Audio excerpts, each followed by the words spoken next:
Film ini bercerita tentang kehidupan warga di perbatasan Jerman Ceko di masa Perang Dunia Kedua sedang terjadi. Momen sebelum perang, dua keluarga ini saling sobatan, mereka seringkali pergi botram sama-sama. Jira si anak Ceko jadi bestian dengan Josen sang anak Jerman. Meletusnya Perang Dunia Kedua membuat dua keluarga ini jadi berhenti botram bersama. Josen tinggal di wilayah Reich perbatasan sebelah Jerman dan keluarga Jira tinggal di seberangnya, daerah yang disebut sebagai wilayah protektorat. Keadaan kemudian diperparah karena kemudian mamanya Josen dicuri oleh prajurit Jerman yang membuat ayahnya kini jadi hidup terlunta-lunta. Prajurit Jerman sendiri mulai masuk ke area tersebut pada Februari 45 di saat Jerman sudah mulai oleng dan kepayahan. Meskipun sudah ada peraturan khusus soal batasan daerah, bagi bocil nggak ada masalah. Jira masih kerap kali nyebrang untuk menemui Josen sang bestinya. Hari itu keduanya ada janji untuk main ski sama-sama. Meluncurlah kemudian keduanya di punggung bukit yang dikenal sebagai Bukit Topi, yang memang sejak dulu jadi arena warga sekitar untuk melakukan ski. Tidak lama kemudian, mereka melihat kedatangan sekelompok pasukan Nazi yang ikut pula bermain ski. Mereka itu adalah dari unit Gebirgsjäger, pasukan Nazi yang bertugas memburu para pemberontak dan disersi. Lanjutlah mereka kemudian hingga satu papan ski milik Jira rusak, sehingga keduanya harus tandem untuk melanjutkan seluncurannya. Beres main, mereka pun balik ke tempat Jira tadi menaruh papan yang rusak. Di sana ia sudah melihat sesosok manusia yang sedang terkapar. Kedua anak yang penasaran ini lalu datang menghampiri, mengira bahwa orang itu adalah pasukan Nazi yang tadi. Kagetlah mereka ketika melihat bahwa orang ini ternyata berkulit coklat. Orang tersebut langsung menodongkan senjata meskipun ia turunkan lagi ketika tahu bahwa di hadapannya cuma ada dua bocil. Agar kedua bocil ini tidak ketakutan, ia pun memperkenalkan diri sebagai orang Prancis, dipertegas dengan bendera negara yang ia tempel pada kotak rokok. Heran juga keduanya melihat ada orang Prancis nyasar di tempat itu. Orang yang bernama Pierre ini dalam keadaan terluka. Segeralah kedua bocil ini membantu dengan menyeret tubuh Pierre ke lokasi yang lebih tinggi. Karena merasa nggak sanggup lanjut, Josen memutuskan untuk pergi pulang melapor kepada ayah.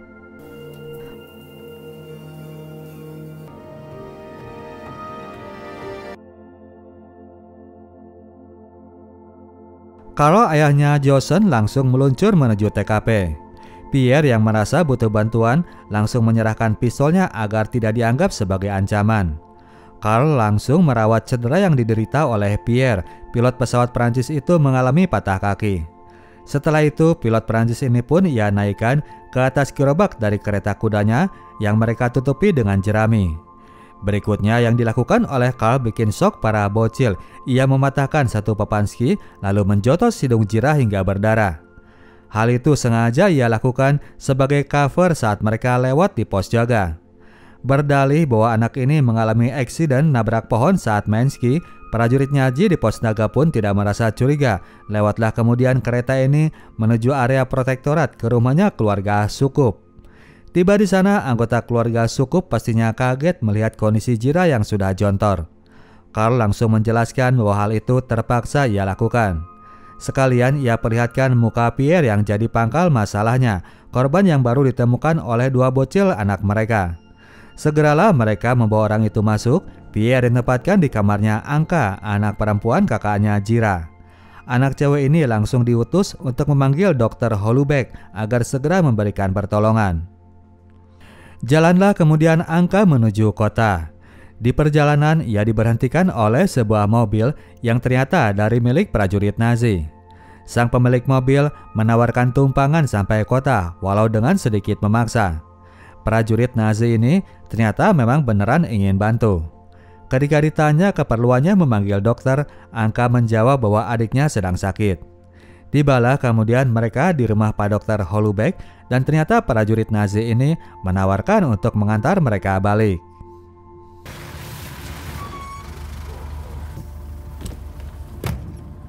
Ketika dua penumpangnya sudah masuk rumah, prajurit Nazi ini tidak langsung pergi. Ia keluar dan mengamati keadaan rumah.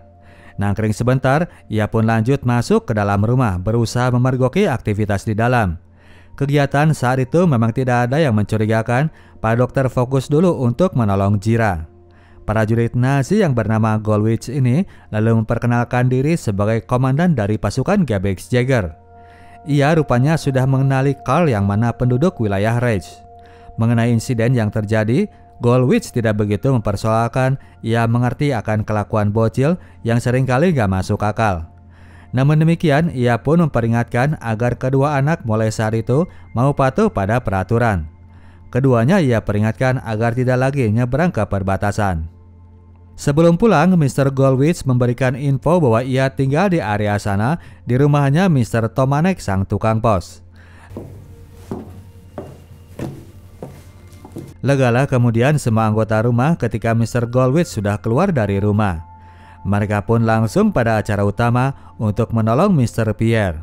Setelah dilakukan pemeriksaan, Pak dokter pun angkat tangan karena luka tersebut harus ditangani dengan cara operasi. Ia lalu menyarankan agar orang itu mereka bawa ke rumah sakit di desa Lechkovec.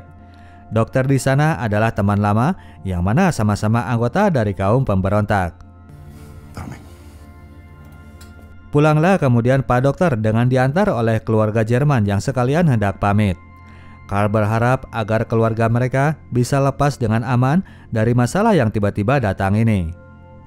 Niatan Václav, ayahnya Jira, untuk membawa pilot ini ke Lechkovec esok hari ternyata ditentang keras oleh istrinya. Boženka tidak mau suaminya mengambil resiko untuk orang yang tidak mereka kenal. Penjagaan pihak Nazi akan ia temui sepanjang jalan. Sembari mengubur semua barang milik Pierre, mereka terus berdebat dan terdengar oleh Anka yang nguping dari ruang samping. Masuk ke dalam rumah, sang ibu yang hafal tabiat anaknya coba memperingatkan agar Anka jangan kepo. Namun yang ada, Anka langsung membuka peta dan membuat sebuah rute perjalanan. Esok paginya pihak Nazi telah menemukan parasut milik Pierre, maka dari itu pemeriksaan pun makin ketat dilakukan. Tiap gerobak yang lewat diperiksa, demikian juga dengan pabrik pemotongan kayu tempat kerja Karl dan Václav. Di sini, Goswil menebar ancaman mati bagi siapapun yang coba menyembunyikan pilot Prancis itu. Semua pihak diharap untuk mau membantu investigasi pihak Nazi.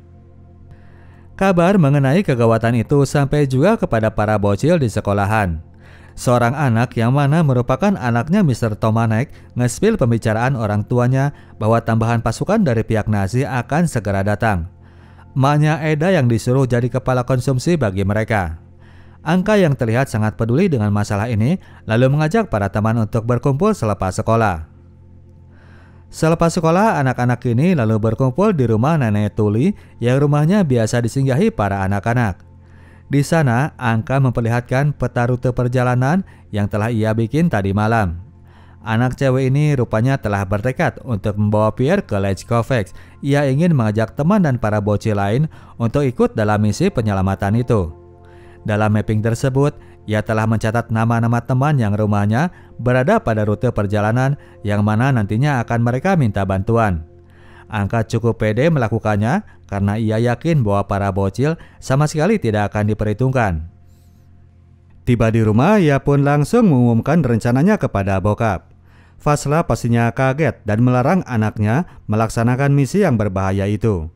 Meskipun pada akhirnya ia pun agak setuju dengan ide anaknya bahwa anak-anak cenderung tidak akan dicurigai. Penolakan keras kembali datang dari sang emak. Meskipun ia sendiri nggak mau ada pilot asing di dalam rumahnya, Boženka tidak ingin melepas anak-anaknya pergi melakukan ekspedisi bahaya. Hasil dari perdebatan itu pada akhirnya para orang tua harus rela melepas anak-anaknya pergi. Sore itu Karl datang untuk mengantar Josen yang akan ikut berangkat mengantar Pierre. Ia mempercayakan anaknya kepada keluarga Sukup yang telah lama jadi kerabatnya. Malam harinya, Anka mencoba menyusun lagi rute jalan berikut dengan koneksi yang akan ia hubungi sepanjang perjalanan. Dengan seksama, ia mencoba menghafalkan semuanya. Pagi harinya, keempat anak mencoba bersikap biasa keluar dari rumah seolah hendak langsung berangkat sekolah. Rupanya, rencana itu masih mereka sembunyikan dari emaknya. Keluar dari pagar rumah, anak-anak ini langsung nyelenap lagi lewat kandang. Begitu emaknya pergi, barulah mereka masuk lagi ke dalam rumah untuk mempersiapkan keberangkatan Pierre.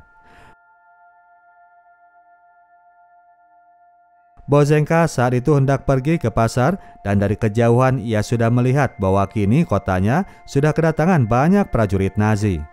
Ia pun langsung lari balik lagi ke rumah, teringatkan kepada tawanan yang sedang mereka sembunyikan. Sementara saat itu anak-anaknya sudah OTW dengan kargo bawaannya. Di sekolah sendiri, Verka sedang mencoba kasih pengarahan kepada seorang anak yang bernama Veda agar ia mencari rumah adik kakak Barka dan Jarka. Paman dari si adik kakak itu adalah dokter hewan di desa berikut yang akan disinggahi oleh Anka dan kawan-kawan. Bozenka akhirnya tiba di rumah, namun hanya duluan beberapa jengkal saja dari pasukan Nazi yang diantar oleh Mr. Tomanek. Tanpa basa-basi, unit Gebirgsjäger ini langsung melakukan penggeledahan ke semua ruang. Tante ini sudah panik saja, namun kemudian jadi lega ketika para prajurit bawahan Gollwitz berteriak bahwa mereka tidak menemukan apa-apa. Setelah kepergian rombongan Nazi ini, barulah ia sadar bahwa kemungkinan besar anak-anaknya sudah nekat pergi dengan membawa orang yang mereka cari. Kereta pembawa gerobak jeramai itu memang sudah pergi dan baru keluar dari perbatasan desa Morovia. Mengira bakal lolos begitu saja, di jembatan mereka dihentikan oleh prajurit Jerman. Namun rupanya dua prajurit yang lagi rindu rumah ini cuma sekedar ingin menciumi bau jerami yang kering saja. Hal itu mengingatkannya kepada rumah pertanian tempat tinggal mereka di Jerman. Setelah itu dua prajurit ini menyuruh kereta itu agar lanjut jalan. Lanjutlah kemudian Anka dan adik-adiknya untuk menempuh perjalanan hingga ke desa Studemek, lokasi rumahnya Thomas, teman sekolah mereka yang akan dijadikan tempat transit. Sore harinya mereka sudah tiba dan langsung masuk ke dalam kandang rumah tersebut.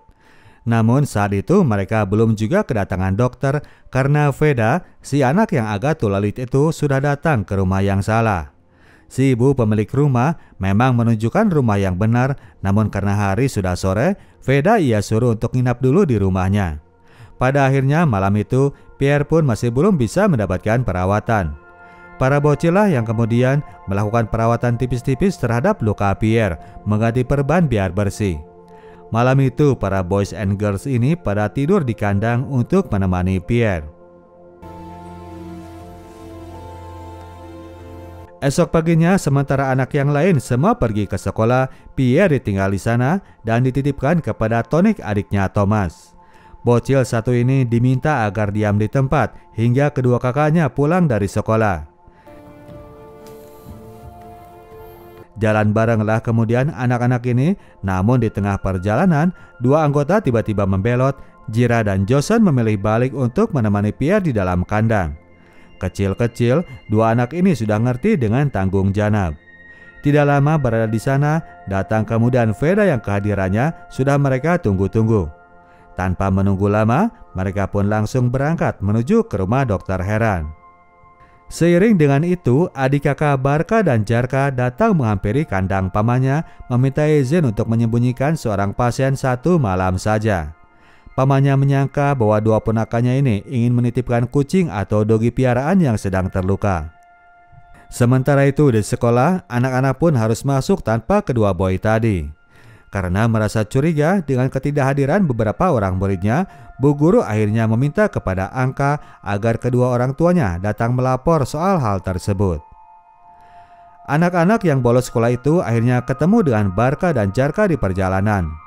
Setelah berkenalan, mereka semua lanjut menuju kandang dan membiarkan Veda pulang ke rumah.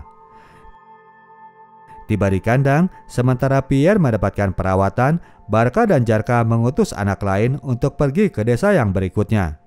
Kedua adik kakak ini lalu menyusul keluar kandang karena diusir oleh sang paman yang pengen fokus melakukan tindakan. Sebagai sesama penduduk wilayah terjajah, ia pun dengan senang hati membantu Pierre.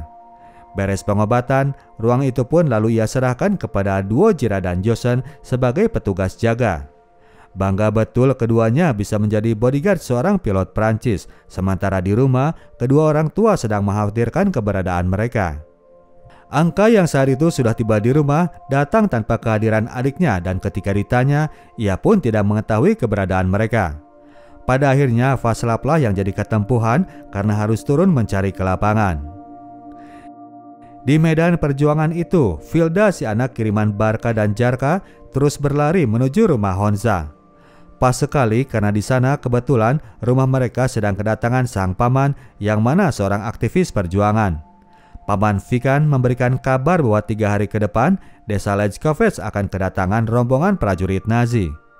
Datanglah kemudian Vilda di rumah itu dan langsung saja duduk menghampiri Honza. Dikira dua bocah ini sedang bisik-bisik soal kenakalan, mereka ternyata ada hal penting yang ingin mereka sampaikan. Pagi harinya, suasana ruang kantor pos di Morovia sudah dihiasi dengan sebuah aksi interogasi. Mr. Golwitz sedang menunjukkan foto Pierre kepada tukang pos bawahan Mr. Tomanek. Foto tersebut ia temukan dari kotak rokok yang dikantongi oleh Misul, yang mana telah menemukan kotak rokok itu di lokasi Bukit Salju. Kotak itu rupanya tertinggal ketika kemarin Pierre diangkut oleh Karl dari Bukit Topi. Namun Mr. Golwitz tidak mau percaya begitu saja. Ia tetap mengkorek keterangan, barangkali saja si tukang pos punya info lain mengenai keberadaan buruannya. Namun setelah diyakinkan oleh Mr. Tomanek bahwa orang ini hanya nemu doang di jalanan, Mr. Golwitz mau percaya dan melepaskan si pemuda tersebut. Demi mencari anak-anaknya, pagi itu Vaslav hendak berangkat menuju lokasi terakhir Anka meninggalkan adiknya di area Borejov. Untuk menghindari pos penjagaan, ia akan berangkat dengan menaiki kereta api. Barulah setelah ia berangkat, Anka mendengarkan bisik-bisik tetangga yang bilang bahwa pihak Nazi telah ngebes di rumah sakit desa tersebut. Di lokasi kandang yang dimaksud, pagi itu Pak Dokter sudah kembali datang untuk memberikan perawatan lanjutan. Dua adik kakak Barka dan Jarka gak bisa ikut menemani perjalanan karena sudah diperboden oleh orang tuanya. Veda yang akan menemani bersama dengan 1 orang anak lainnya. Bangku sekolah pun kembali harus ada yang kosong, tidak ditempati oleh 4 orang dari muridnya. Padahal hari itu sekolah tersebut kedatangan Mr. Golwitz. Pak Komandan dari Gebig Jagger ini berusaha melakukan cara apapun untuk bisa menemukan keberadaan buruannya. Kali ini ia memberikan cerita yang berisi propaganda dan hasutan kepada anak-anak, pihak siapa yang dianggap baik dan orang mana yang menjadi penjahatnya. Ia berusaha agar anak-anak ini mau nge-spill sesuatu jika saja ada yang dianggap rahasia. Namun bagi anak-anak Ceko yang sudah terlalu lama dijajah, mereka sudah merasa tahu pihak mana yang menjadi penjahat bagi mereka. Sementara itu, siangnya Vaslav sudah tiba di lokasi yang ditunjukkan oleh Anka. Si bapak ini tiba di rumah adik kakak Barka dan Jarka. Kepada 2 anak itu, langsung saja ia meminta info soal keberadaan Josen dan Jira. 2 anak yang pemberani ini saat itu sedang OTW menuju Borejov. Di tengah jalan, mereka akhirnya bertemu dengan Vilda dan Honza, 2 anak yang akan menjadi penerima kargo estafet menuju ke desa Borejov. Namun bagi Jira dan Josen, kini tugas menyelamatkan Pierre sudah menjadi obsesi yang tersendiri. Sekarang sudah ada kalimat ini Pierre-nya aku. Pada akhirnya Veda dan Kuba harus pulang sendiri dan Jira Josen lanjut berada di rombongan pengirim ekspedisi gabung dengan Vilda dan Honza. Terlebih dahulu mereka akan berjalan beberapa kilometer menuju Melkov, rumahnya Honza.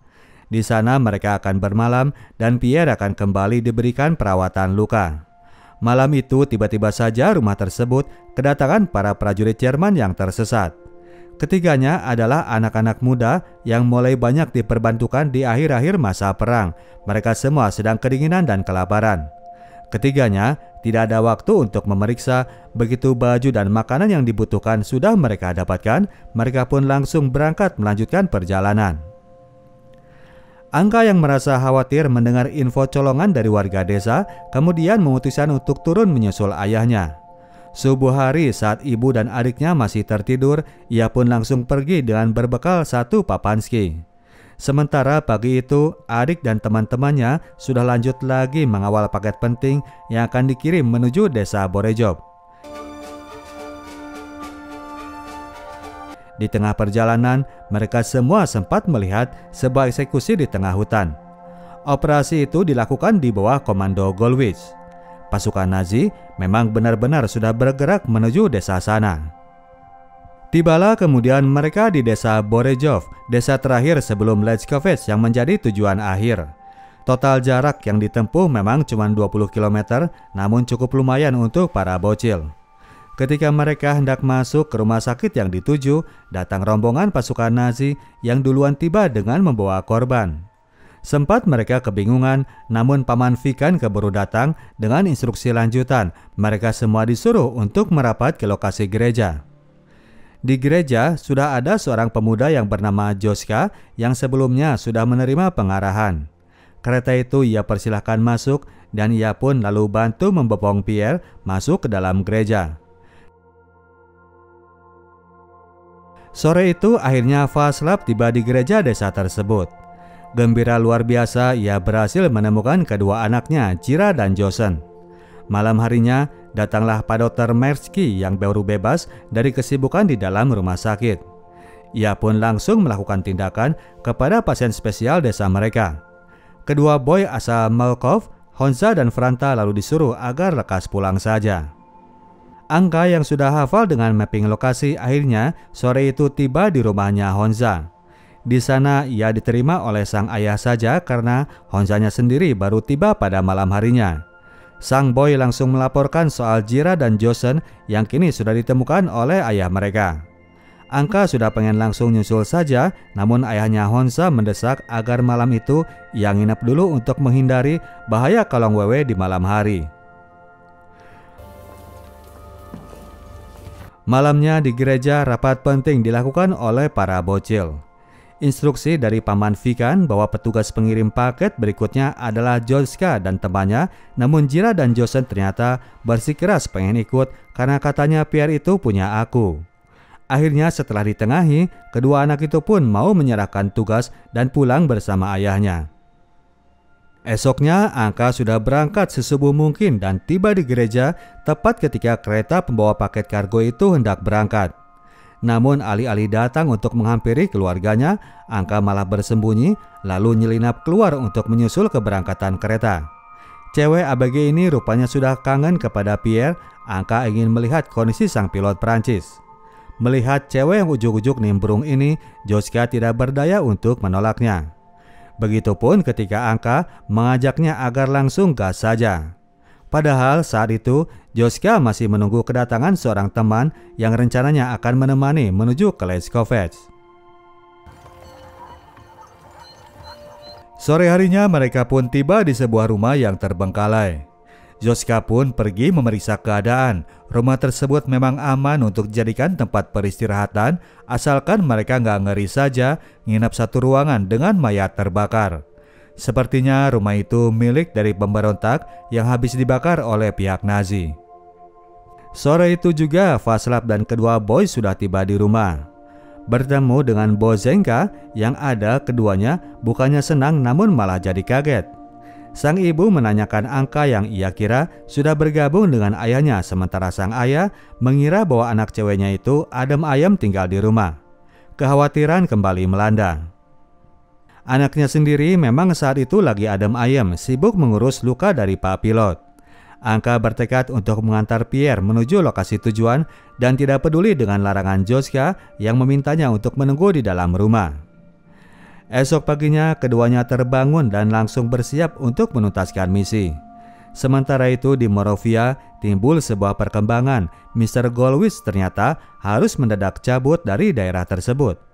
Murang-mareng ia jadinya karena tugas belum tuntas, ditambah lagi karena si Tomanek ternyata minta jatah sewa. Tukang pos itu langsung ia todong hingga ia kencing nanah. Pasukan Nazi sendiri memang harus segera cabut, sesuatu telah terjadi di desa Lechkovets. Jadi pagi itu pasukan sekutu telah melakukan serangan udara yang tiba-tiba ke desa tersebut. Ketika kereta pembawa paket penting tiba di sana, sebagian wilayah kota sudah terkena serangan tembak. Warga desa sedang beramai-ramai mengungsikan diri keluar dari rumah mereka. Ketika kereta ini hendak memasuki jalan menuju rumah sakit, mereka tiba-tiba dihentikan oleh seseorang. Orang itu adalah Gollwitz yang tadinya hendak kabur namun keburu melihat Angka. Gregetan ia melihat kereta kuda itu yang sedang membawa orang yang ia cari-cari. Namun sebelum menembak, ia keburu kepergok oleh rekan prajurit Jerman yang hendak maju ke medan tempur. Alih-alih bisa kabur, prajurit ini berakhir diseret masuk ke dalam truk untuk bergabung dengan pasukan di front pertempuran. Dengan demikian, Pierre akhirnya berhasil diantarkan menuju ke rumah sakit yang paling besar di area sekitar. Selepas perang, Pierre dan istrinya kembali berkunjung ke Moravia untuk menemui anak-anak penjalan misi paket rahasia. Dia mengucap terima kasih kepada semuanya yang telah berjasa menyelamatkan nyawanya. Namun sayangnya selepas perang itu, Jochen dan Jira tidak pernah bertemu lagi. Sang anak Jerman harus direlokasi ke wilayah yang resmi menjadi area Jerman. Anka sendiri berakhir menikah dengan Joschka lalu hijrah ke negara Prancis. Chinlock yang sukses sebagai buah dari kesuksesan misi yang berhasil mereka selesaikan. Oke, demikianlah ceritanya Bro dan Sis. Kita tim Sinotalk cabut dulu. Sampai jumpa di video kita selanjutnya. Ciao.